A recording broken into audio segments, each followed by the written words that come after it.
एक छोटे से गांव में नदीम नाम का एक गरीब आदमी रहता था।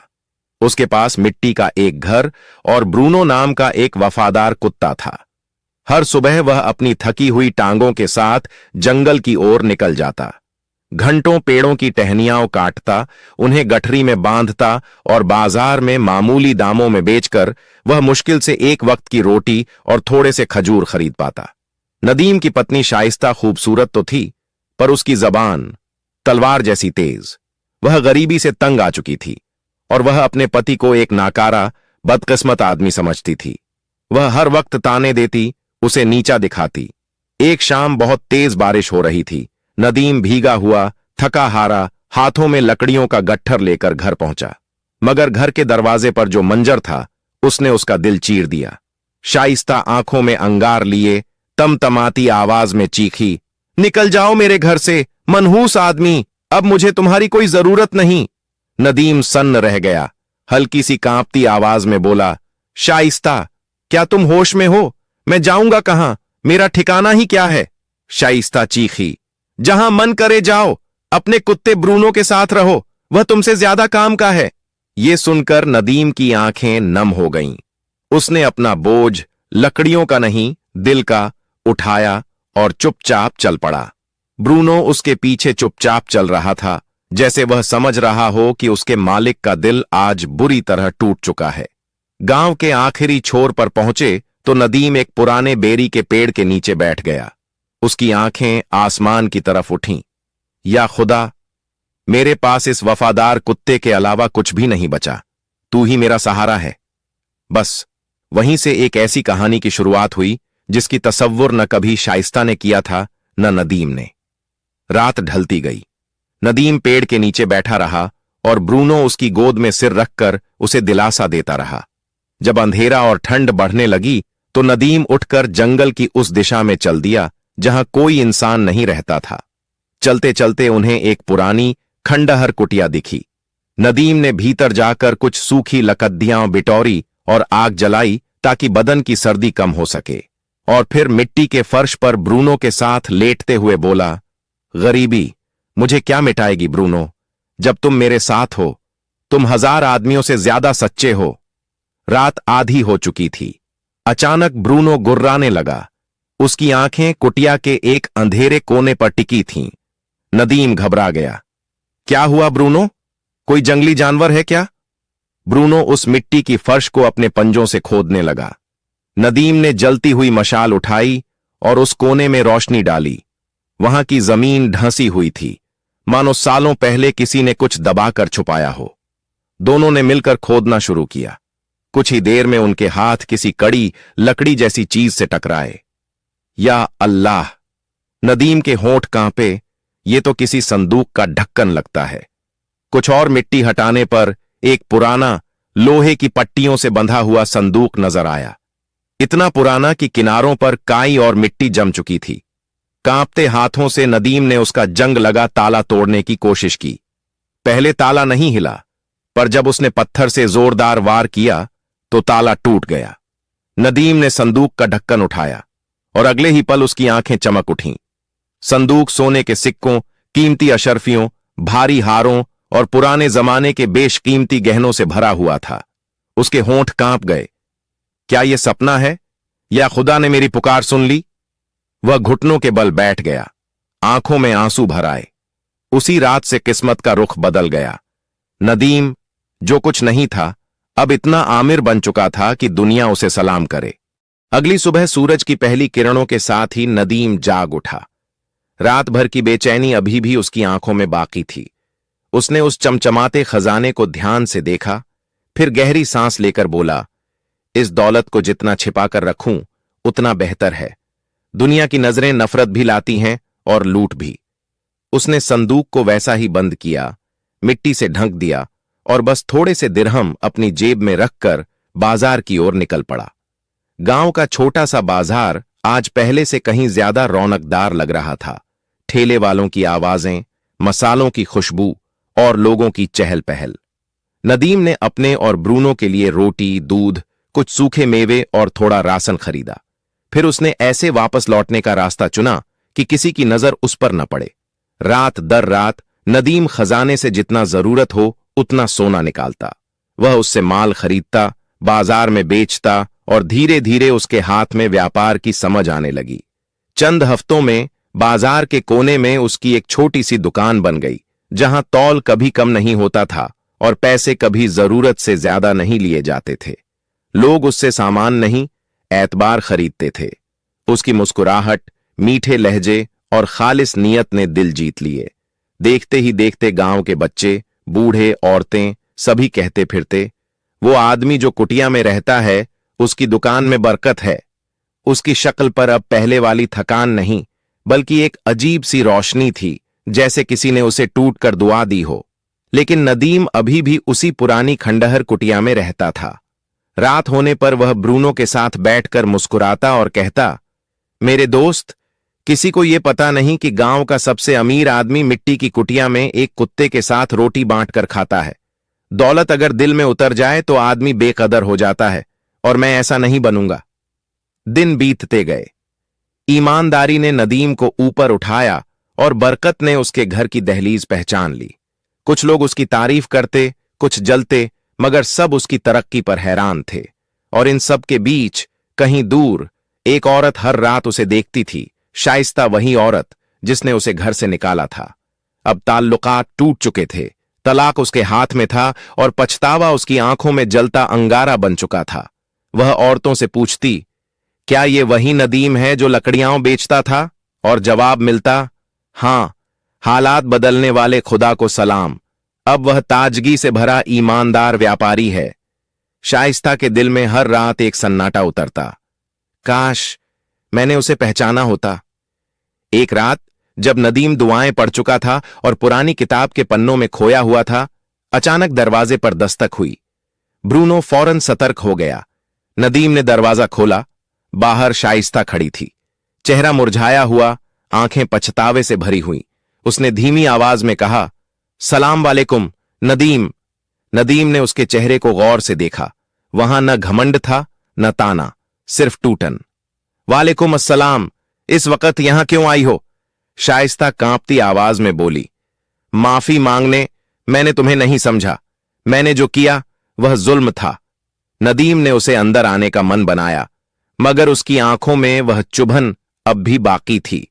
उसने कहा, दिल माफ कर भी दे तो जख्म निशान छोड़ जाता है। वक्त बताता है कि कौन अपना था और कौन आजमाइश। ब्रूनो अपनी वफादार फितरत के साथ शाइस्ता को शक की नजरों से घूर रहा था।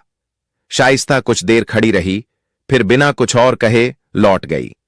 अगले दिन नदीम बाहर आया तो हैरान रह गया। शाइस्ता कुटिया के सामने झाड़ू लगा रही थी, सामान सहेज रही थी, जैसे अपने अतीत को साफ कर रही हो। नदीम ने पूछा, मैंने तुमसे कुछ नहीं कहा, तुम ये सब क्यों कर रही हो?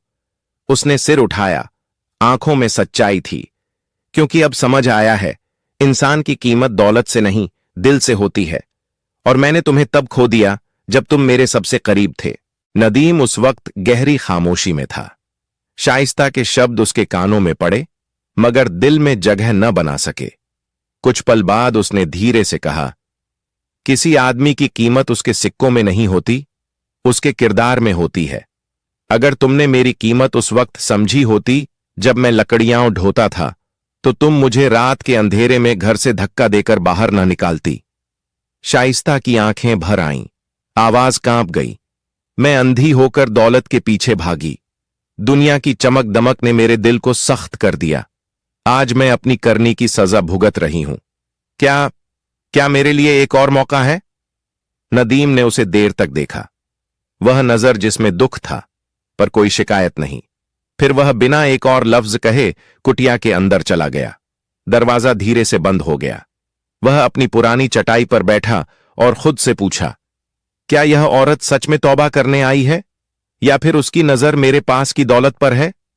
उसे वह रात याद आई जब उसे घर से निकाल दिया गया था, जब उसके पास न कोई ठिकाना था, न कोई इंसान, सिवाय ब्रूनो के। उसी वक्त ब्रूनो अंदर आया, अपने मुंह को नदीम की जांघ पर टिकाया, जैसे कह रहा हो, जो औरत गरीबी में कद्र नहीं की, अब पैसों के लिए कद्र करने आई है। नदीम ने उसके सिर पर हाथ फेरा और बुदबुदाया, मेरे घर में जगह उसी की है जिसने मेरे अंधेरों में मेरा साथ दिया। नदीम शांत आवाज में बोला, हम दोनों के बीच जो रिश्ता था वह अब खत्म हो चुका है। मैंने तुम्हें माफ कर दिया है, लेकिन टूटी हुई चीजें फिर जुड़ तो जाती हैं, मगर वैसी नहीं रहती। शाइस्ता के होंठ कांपे।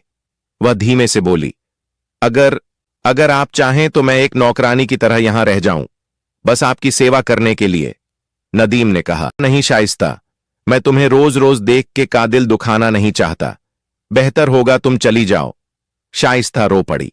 उसके आंसू सिर्फ पछतावे के नहीं थे, वे उस किस्मत के थे जिसे उसने अपने हाथों से जला दिया था। दिन गुजरते गए। वह कुटिया जहां कभी सिर्फ नदीम और ब्रूनो रहते थे, अब लोगों का अड्डा बन गई। कोई सलाह लेने आता, कोई दुआ मांगता, कोई मुसीबत बांटने। बाजार में लोग कहते, नदीम सिर्फ व्यापारी नहीं, वह तो गांव का सितारा है। और सच भी यही था। ईमानदारी ने उसे वह आसमान दे दिया था जिसे बहुतों ने सिर्फ सपनों में देखा था। एक दिन बाजार में एक आदमी आया, बेहतरीन कपड़े, चमकते जूते और चाल में रुतबा। सलाम, मैं हाजिम मरवान, गवर्नर का डिप्टी हूं। नदीम ने सिर हिलाकर जवाब दिया, खैरियत? हाजिम मुस्कुराया, राज्य को तुम्हारे जैसे सच्चे और नेक आदमी की जरूरत है। हम चाहते हैं कि तुम गांव की तरफ से शासकों की परिषद में शामिल हो जाओ। तुम्हें जमीन, सैनिक, नौकर और अधिकार दिए जाएंगे। नदीम ठहर गया। उसके हाथों में कभी सिर्फ कुल्हाड़ी रही थी और आज उसे सत्ता दी जा रही थी। उसने धीमी मगर ठोस आवाज में कहा, मैं वह आदमी हूं जिसने मिट्टी में रातें गुजारी। हुकूमत का बोझ अगर जरा भी टेढ़ा हो जाए तो इंसान जालिम बन जाता है। मैं अभी खुद पर पूरा यकीन नहीं रखता, इसीलिए यह पेशकश ठुकराता हूं। हाजिम हैरान रह गया। दुनिया दौड़ती है रुतबे के पीछे और तुम उसे ठोकर मार रहे हो? नदीम मुस्कुराया, सत्ता के पीछे भागने वाला अक्सर अपने दिल को पीछे छोड़ देता है।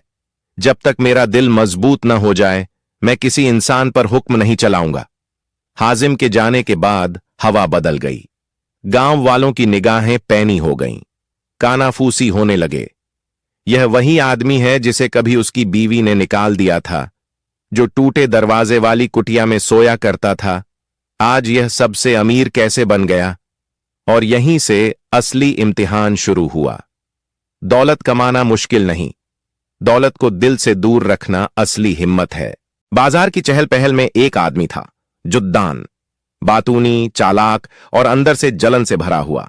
वह रुई और मसालों की दुकान चलाता था और नदीम की बढ़ती इज्जत और दौलत उसे कांटे की तरह चुभती थी। एक दिन उसने अपने दोस्तों से कहा, कसम से इस आदमी के अमीर होने में कुछ तो गड़बड़ है।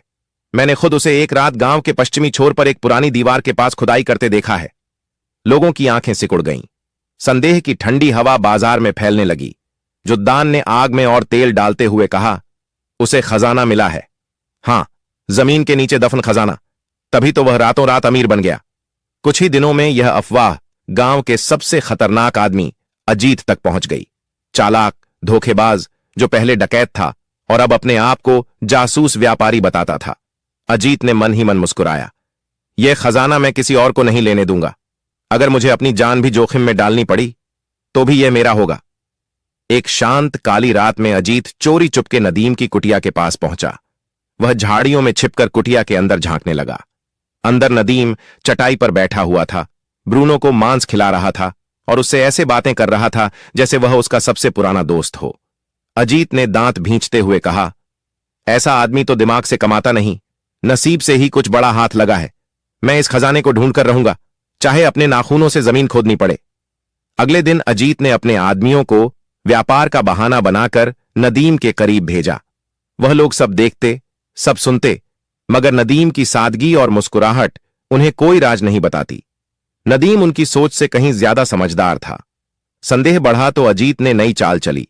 उसने कासिम नाम के आदमी को नदीम के पास दोस्ती का नाटक करके भेजा। कासिम ने दावा किया कि वह एक बड़ा निवेशक है और नया बाजार बनाना चाहता है। नदीम की शोहरत और ईमानदारी की तारीफें करते हुए उसने कहा, हम सोचते हैं कि तुम भी इस प्रोजेक्ट में हमारे बराबर के हिस्सेदार बनो।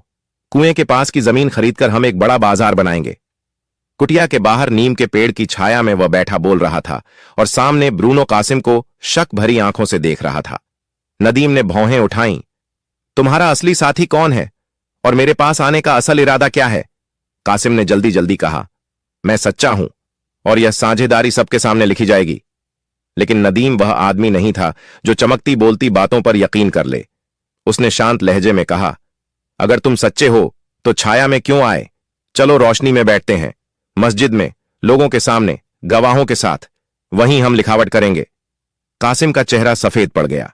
वह कांपती आवाज में बोला, क्या तुम मुझ पर भरोसा नहीं करते? नदीम ने हल्की मुस्कान दी, मैं अल्लाह पर भरोसा करता हूं और तुम रोशनी की तरह हो, दूर से अच्छे लगते हो, पास आने पर असलियत पता चलती है। उसने ताली बजाई। ब्रूनो तुरंत आकर उसके बगल में बैठ गया और कासिम को ऐसी नजरों से देखा जैसे वह कह रहा हो, यहां चालें नहीं चलेंगी। फिर नदीम बोला, और सुन लो, तुम जिस खजाने के पीछे